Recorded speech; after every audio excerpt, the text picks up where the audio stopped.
Hey everybody, what's up? Welcome back to an exciting episode of Fandom Fights. A spicy one for you today. Managers of the same faction going up against each other, but interestingly, at least very interestingly to me, this is the first 3-round Fandom singles match we have seen Joe Farrelly in almost 2 years. Been a wild time. Haven't seen him since the beginning of the year, since he lost his title to Brittany and then lost in the rematch in two of the greatest title matches we've ever seen. And he's back today to try and reclaim the belt. It all starts here, but to do that, he's got to go up against his fellow manager, Cameron Holzmann. Cameron having a great year, doing well in the triple threat tournament, doing well beating Igor to get to this match today. I'm excited to see what happens. Let's see what they have to say in the promos. Hello, people of the internet. I like to think I've been having a good season. It's definitely better than the one that we don't talk about. But Joe is Joe, and he's scary, and I don't like that I have to play him, but I don't really get a say in the matter. So I'm going to play my best game, and I'm going to pray to every being that there is that Joe doesn't play his best game, and then maybe, just maybe, I can still eke out a win. So we'll see what happens. I would say good luck to Joe, but Joe doesn't need luck. I do. So Joe, boo. I love the boos from the manager of my faction, but we are where we are. And I think I know what went wrong earlier this year. We titled that little thing Revenge of the Fuzz, and revenge has never been my thing. I don't want revenge on Brittany. I never wanted revenge on Brittany. Just wanted my belts back. And that's what I'm focused on now. Cam has had a great season. And if I could manage him here, I would be, and I tell him exactly what to do. But I can't do that because that might cause an issue. But I'm confident. I think Cam's confident. Like the fuse? I'm just very excited for this match. I think it's going to be a good one. Cam almost copyright infringement against another faction's catchphrase. Good luck to you. Better luck. And then, yeah, no, I'm excited. Hopefully you're excited too. Let's get into round number one. Round number one is going to work like this. There's going to be 10 questions in the realm of Fandom Fights. Each player is going to have 15 seconds to write down their answer. At the end of 15 seconds, I'll say pens down, at which point the players will reveal their answer and say it aloud. Each correct answer is worth 1 point apiece, and should any individual player get all 10 questions correct in round number one, they would receive a bonus question. Each player will have 3 repeats, 1 challenge for the entirety of the match. Players, any questions as we get into round number one? All right. Joe, how about you manage me and I manage you? Great plan. If it's opponent's choice, James Bond. Noted. Great. Your first question comes in the category of Disney animation. Who performs the lightning round of charades during the charades game at the beginning of Frozen 2? Tim is Frozen 2 right now. Let me tell you. He's very cold because he's ill. So he's all bundled up backstage, trying not to die. 5, 4, 3, 2, 1. Pens down. We'll go to Joe. Olaf. And Cameron. Olaf is correct. Point apiece as we get to the second question, which comes in the category of Star Wars. Great. Which Star Wars film features a planetary trade blockade? Tim also appears to be watching some sort of film as the walls behind him keep changing color. But yeah, kind of like Cameron's walls. Just not the same. 5, 4, 3, 2, 1. Pens down. We'll go to Cameron. The Phantom Menace. And Joe. Yeah, probably didn't need to write the extra bit, but episode 1, The Phantom Menace. The Phantom Menace is correct. 2-2. As we get to the third question, which comes in the category of American Spies. What is Jack Ryan's rank when his helicopter crashes at the beginning of Jack Ryan's Shadow Recruit?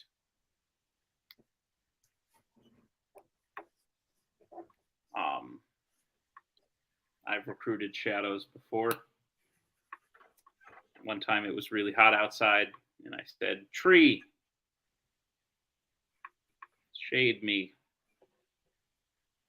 Thank you for laughing, Tim. 5, 4, 3, 2, 1. Pens down. We'll go to Joe. Corporal? And Cameron. I said private. Both. Unfortunately, incorrect. We were looking for Lieutenant Ryan. So with that, there are no more perfect rounds. As we move to the next question, which comes in the category of Star Trek. Who gets Kirk aboard the Enterprise before they leave for Vulcan in Star Trek 09? Oof, that was my neck, if you were wondering, but don't worry about it. A friend of the community is off to a comedy club this evening to debate that Star Trek is better than the wars.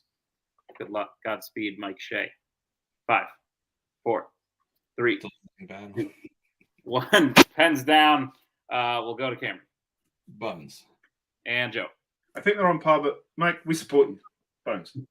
Bones is correct. Still tied, keeping pace here, 3-all. Let's get to the next question, which comes in the category of Law and Order. Your question is, who directed Live Free or Die Hard? Those are really the only two options when you think about it. Those are my only two options, quite frankly. I don't care if I'm like on my deathbed peacefully in a hospital. It's like, no, I want to pilot a helicopter for the first time right now. 5, 4, 3, 2, 1. Pens down. We'll go to Joe. Alan Taylor. And Holzmann. It's one of the two guys that don't matter. Is it Len Weissman? Len Weissman is correct. Tough match. I guess he does. It's true. He doesn't matter. But with that, Cameron will take the lead 4-3 as we move to the next question, which comes in the category of James Bond. Your question is, what specifically is present at the arms bazaar that causes Roebuck to regret sending a missile to destroy it at the beginning of Tomorrow Never Dies?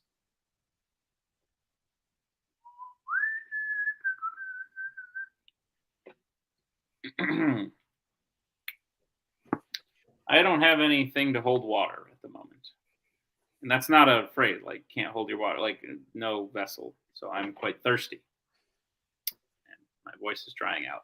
But on the plus side, my shirt's really cool. So 5, 4, 3, 2, 1. Pens down. We'll start with Holtzmann.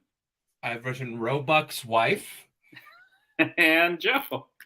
I brackets the bit I wasn't sure about, but Soviet SP-5 nuclear torpedoes. Nuclear torpedoes is the main thing we were looking for. So I'm sure you're correct. That cold open is where these that are. With that, we retied the game 4-all as we get to the next question, which comes to the category Planet of the Apes. Name both Planet of the Apes films that open in outer space. I'll give you some extra time.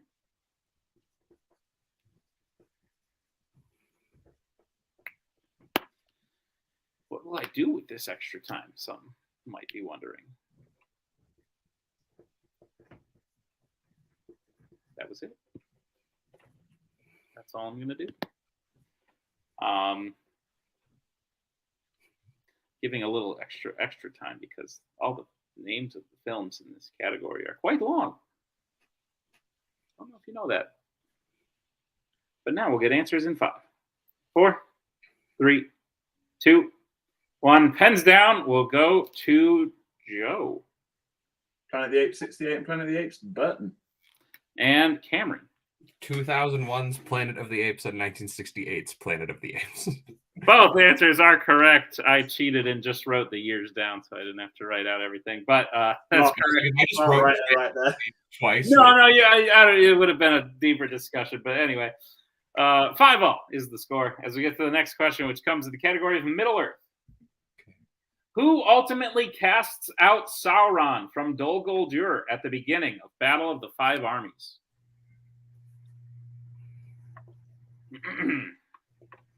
How's that even? Is it really? Could be. Because if 5 armies battle, ultimately, much like in Survivor, people will align themselves. And then I feel like that just becomes 1 army. 5 armies enter, 1 will leave. Like two of the armies were on the same side. Doesn't that just make them 1 army? 5, 4, 3. I think there's only 4 armies in this, 2, 1. Pens down. We'll start with Holzmann.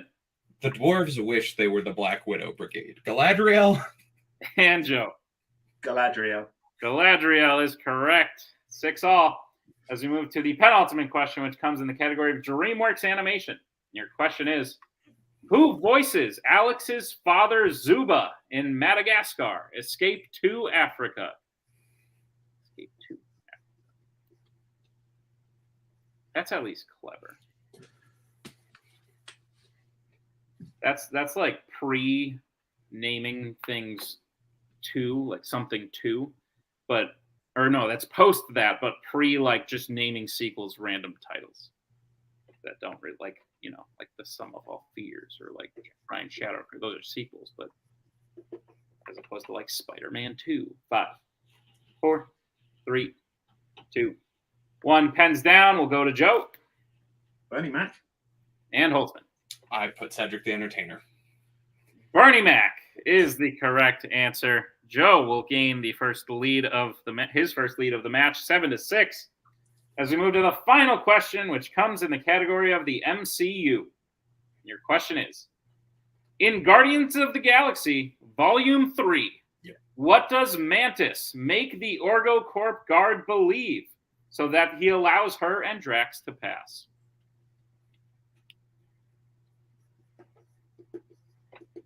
Good film.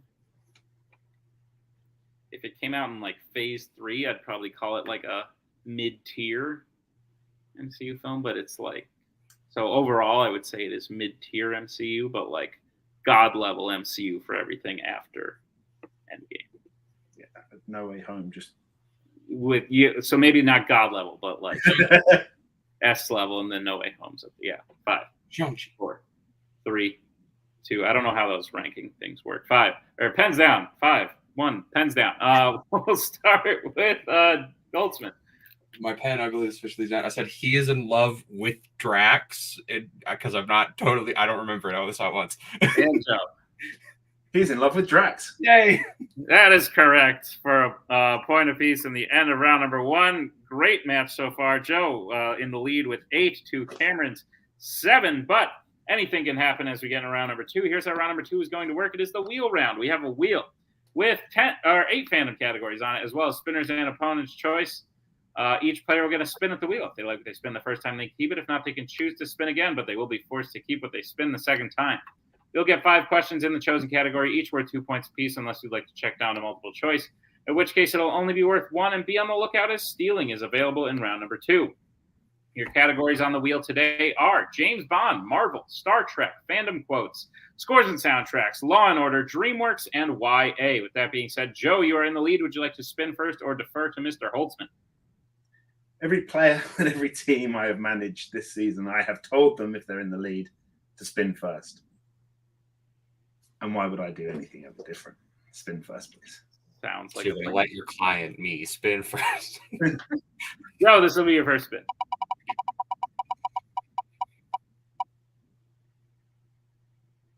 It's on Law & Order. Not been spun that much. But there is better on this. This is not a bad wheel, but there's better on the wheel. I will spin again, please. Sounds like a plan. This is your second spin. You'll have to keep what it lands on this time. Oh, come on. Do you need the categories again? No, I'll take Star Trek, please. You got it. All right. Joe, are you prepared for your questions in the category of Star Trek? Yeah. Your first question. Neil McDonough appears in which Star Trek film? Star Trek First Contact. That is correct for 2 points. Your second question. Kirk, McCoy, and which other crew member beam aboard the space station that Khan ransacked and left Chekhov near dead in Star Trek II, The Wrath of Khan? Savick. That is correct for 2 points. Your third question. At the beginning of The Undiscovered Country, a moon explodes in the region of space belonging to what alien race? The Klingons. That is correct for 2 points. Your penultimate question. Which Federation admiral assigns Picard and the Enterprise E to go to investigate the Romulans in Star Trek Nemesis? Admiral Janeway. That is correct for 2 points. And your final question. In Star Trek Into Darkness, Harrison surrenders to Kirk on Kronos after asking what about the torpedoes? How many are pointed at him? That is correct for 2 more points. And the end of Joe's round number 2, a clean sweep of Star Trek gets his score up to 18. Cameron at 7. As we bring back in the wheel. Cameron, this will be your first spin. I hope you get spinners as well, Cam, genuinely. If I get opponents, would you be nice to me? No. No, Fandom quotes, Cameron. Like, I'll play the game. Hey, DJ, spin that shit. You got it. That quote was from Mackay Pfeiffer in 8 Mile. Oh, thank God. Oh, A little shoot at the end. The lag on the wheel is not good for my health. It was very interestingly timed. Cameron, you have spun the Law and Order. I will be giving you your questions. Are you prepared for them? We'll see. All right, your first question. Which Law and Order film features a police commander being revealed to be a crime lord in a foreign country? An American police commander, sorry. An American police commander.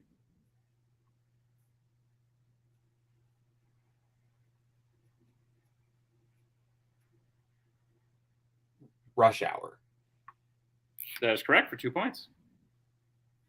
Your second question. Who plays Kelly, the weapons expert of ammo in Bad Boys for Life? Vanessa Hudgens. That is correct for 2 points. Your third question. In Beverly Hills Cop 3, Serge has gone from working at an art gallery to selling what? A general answer.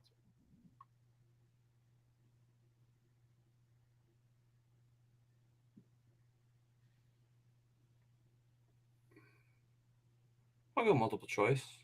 All right, your multiple choice options are: is it A, flowers, B, used cars, C, weapons, or D, frozen food?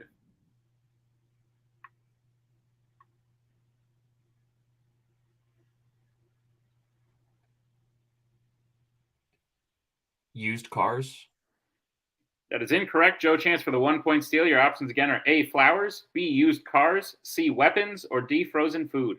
No, get the fuck out of here. Weapons, final answer. Weapons is correct for the 1 point steal. I just remember there being a chop shop at one point in the movie, so I went for it. Yeah. Fair. Cameron, your penultimate question in Law and Order. How does Ricky Tan die in Rush Hour 2? He falls to his death from a significant height, as Igor would like me to say. That is correct for 2 points. He also ain't going to be in Rush Hour 3. True that. That was the inspiration behind it. Anyway, Cameron, your final question in Law and Order. In Die Hard 2, Holly sits on the plane next to an old woman who shows her what device she has that shows how remarkable technology is.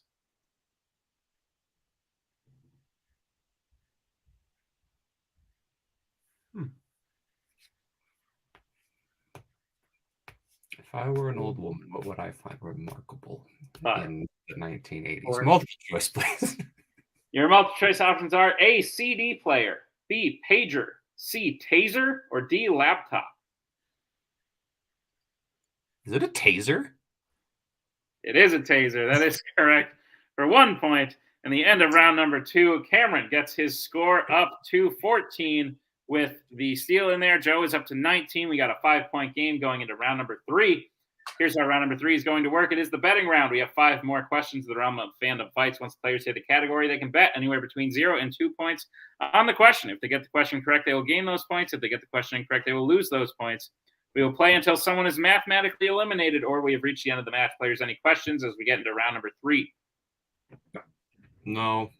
All right, your first category you can bet points on is Middle Earth. We'll get bets starting with Joe. 2. And Holtzman. 2. All right, your question in Middle Earth.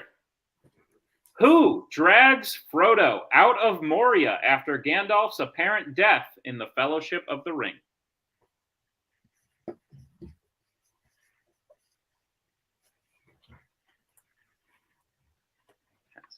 Could see the end of the match. Could see a wild shakeout.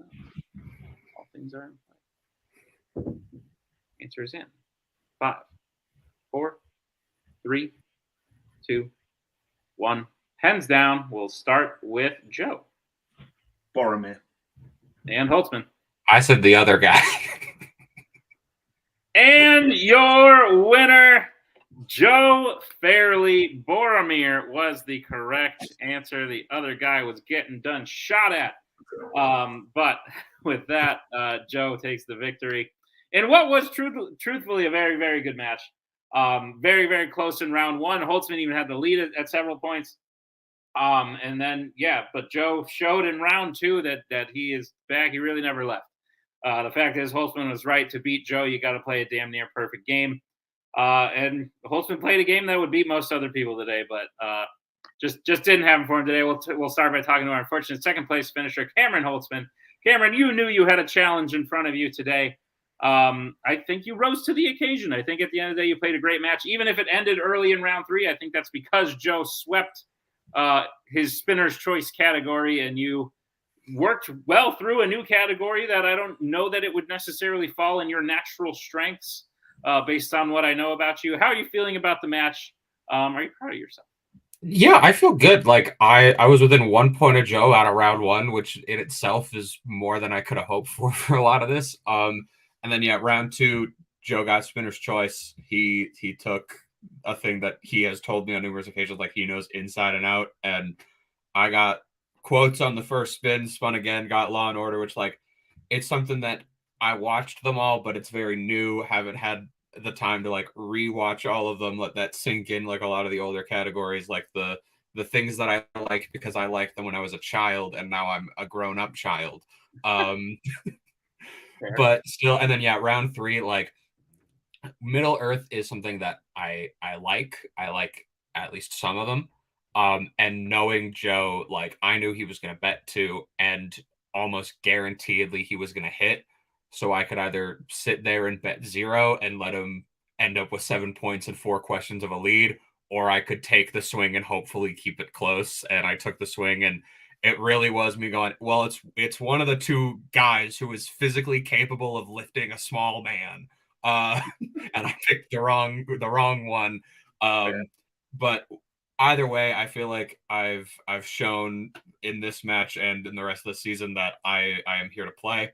I assume this is the end of my single season, but oh well. Indeed. Holtzman, this is the end of your single season. However, as a bit of a tease for next year, all I'll say is you may find yourself in title contention sooner than you had expected, good sir. Everyone's in title contention when Last One Standing returns on February 6th, 2023. I don't know what day it's coming out. Even after that, but before you were thinking. If I also said 2023, which is earlier this year. That's a great point. Also, great job. Good match. We'll see you soon for sure. As we bring in our winner today, Joe, that's got to feel good to hear me say that. I don't want to beat a dead horse, but it's been a bit since I've said that. No, I completely agree. It does feel good. Yeah, and listen, outside of a few slip-ups in round 1, you didn't miss a question after that. So if anyone thought like, oh, Cameron, like even I thought, I was like, okay, Cameron's got a lead. Maybe Joe's missed a step. Maybe being out for so long is getting to him. And then you showed that was a silly thing to think. How are you feeling about your first win in singles of the 2023 season? It was definitely a dominant one against a very good player.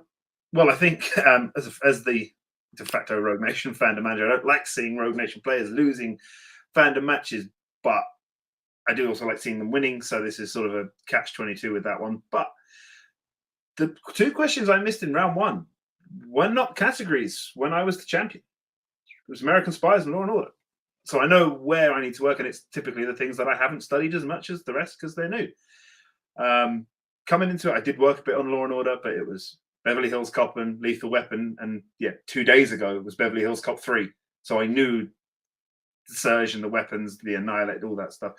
But I was trying to work on the other stuff because when you get that wheel, you focus on that wheel, and then I still know round 3's coming. So I watched Frozen 2, and we might have been tied out of round 1 had I not watched Frozen 2.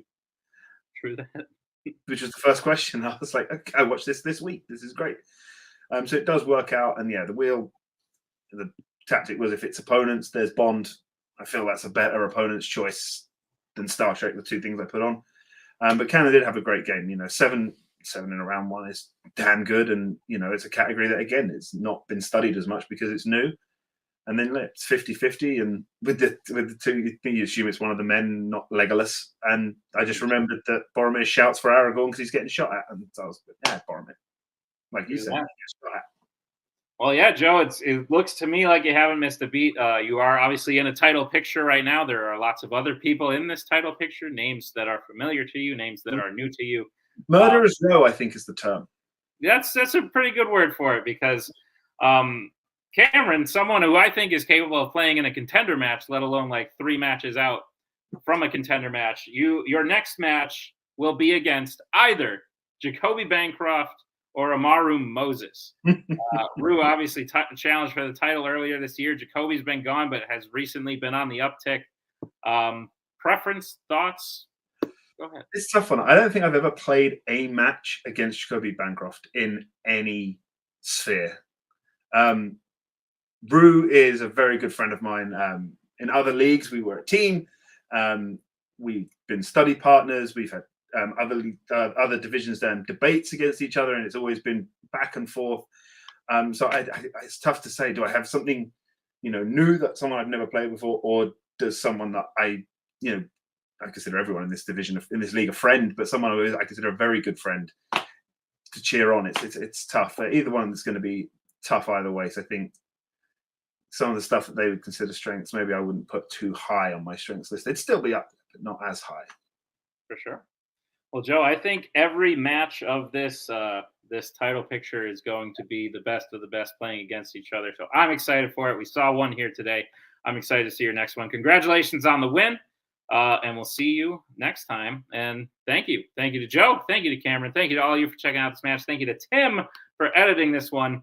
And be sure to check out all the other exciting matches we got going on. We are coming to the end of round number 1 of the tournament. The teams tournament, and obviously the singles picture continues on. Like Joe said, Murderer's Row. It's going to be exciting. Check them all out. And we will see you next time on another exciting episode of Fandom Fights.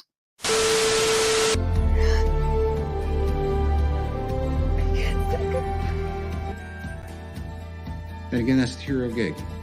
Part of the journey is the end. Goodbye, old friend.